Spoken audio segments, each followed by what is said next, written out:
Hi friends, இன்றைக்கான வீடியோவில் நாட்டுக்கோழி குழம்பு எப்படி வைக்கலாங்கிறத பார்க்கலாம். அதுக்கு ஃபஸ்ட்டு நம்ம மசாலா ரெடி பண்ணிக்கிறலாம். மிளகாய் வத்தல், ஒரு 4 மிளகாய் வத்தல், கொஞ்சமாக மல்லி, சோம்பு, சீரகம், மிளகு, ஹோல் ஸ்பைசஸ் இது எல்லாத்தையுமே போட்டு கொஞ்சம் லைட்டாக சூடானா போதும் அந்த அளவுக்கு வறுத்து எடுத்து வச்சுக்கலாம். இது கூட கொஞ்சோண்டு துருவின தேங்காயையும் போட்டு வறுத்து எடுத்து வச்சுக்கிறணும்.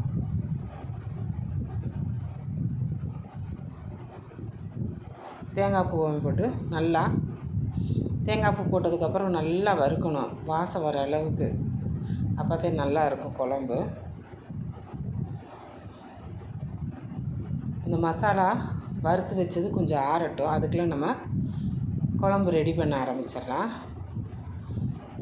கொஞ்சம் நல்லெண்ணெய் விட்டு கொஞ்சமாக சோம்பு போட்டு அதுக்கடுத்து கட் பண்ணி வச்ச ஆனியனை போட்டு நல்லா வதக்கணும். கண்ணாடி பதம் வர அளவுக்கு நல்லா ஆனியனை வதக்கிடணும்.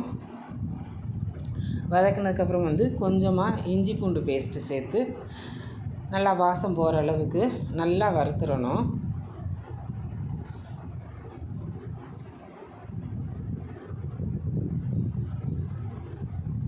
அது கூடயே ஒரு தக்காளி நல்லா பொடிசாக கட் பண்ணி வச்சுருக்கிறத அதையும் போட்டு வதக்கிடலாம். தக்காளி நல்லா வதங்கணும். நல்லா எண்ணெயிலேருந்து பிரிஞ்சு வர்ற அளவுக்கு நல்லா வதக்கிக்கிறலாம். அடுத்து சிக்கனை மஞ்சத்தூள், உப்பு, தயிர் போட்டு நல்லா கலந்து நல்லா ஊற வச்சிடணும். ஒரு அரை மணி நேரத்துக்கு ஊற வச்ச சிக்கனையும் போட்டு நல்லா வதக்கிக்கிறலாம். கொஞ்சம் நேரத்துக்கு கொஞ்சம் வதக்கணும். அப்படின்னா அந்த சிக்கனில் இருக்க தண்ணியெல்லாம் நல்லா பிரிஞ்சு வரும், நல்லா டேஸ்ட்டாக இருக்கும். அதுக்கடையில் நம்ம அரைச்சி வச்சுருந்த மசாலாவை ஊற்றி அதையும் ஒரு பெரட்டி விட்டுறலாம்.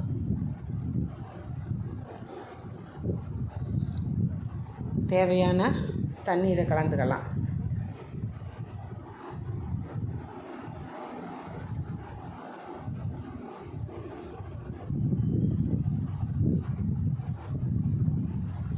அடுத்து அதுக்கு தேவையான கொஞ்சம் உப்பு போட்டுக்கிறலாம். உப்பு போட்டு நல்லா கலந்து விட்டுட்டு இதுக்கு தேவையான நம்ம மசாலாவை சேர்த்துக்கிறலாம்.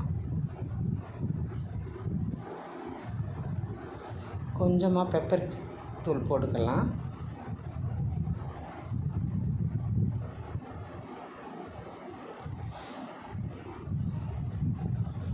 மிளகாத்தூள் 1 ஸ்பூன், மல்லித்தூள் 1 ஸ்பூன்,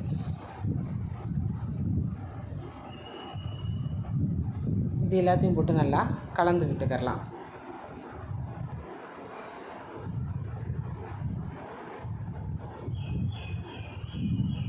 கரம் மசாலா ஒரு 1/4 ஸ்பூன் போட்டால் போதும்.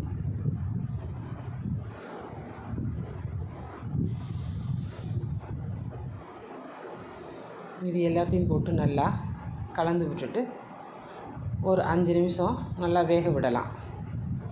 உங்களுக்கு எவ்வளோ தண்ணி தேவைப்படுதோ அந்த அளவுக்கு கொஞ்சம் தண்ணி விட்டு கொஞ்சம் வேக விட்டுக்கிறணும். சிக்கனை பொறுத்தளவுக்கு ரொம்ப நேரமும் வேக விடக்கூடாது. அது ரப்பர் மாதிரி ஆயிரும். அதுக்காண்டி வேகாமல் இருக்கக்கூடாது, பஞ்சு போல் இருக்கணும். சிக்கனை தொட்டு பார்த்தா அப்படியே பஞ்சு போல் இருந்தால் வெந்துடும். ரொம்ப நேரம் வேக விட்டோம்னா அது ரப்பராக ஆயிரும். இறக்க போகையில் கொஞ்சமாக நல்லெண்ணெய் விட்டுக்கிறலாம். அது கூடயே கொஞ்சம் மல்லித்தலை தூவி இறக்கிடலாம். அவ்வளோதான், சூப்பரான நாட்டுக்கோழி குழம்பு ரெடி ஆயிடுச்சு.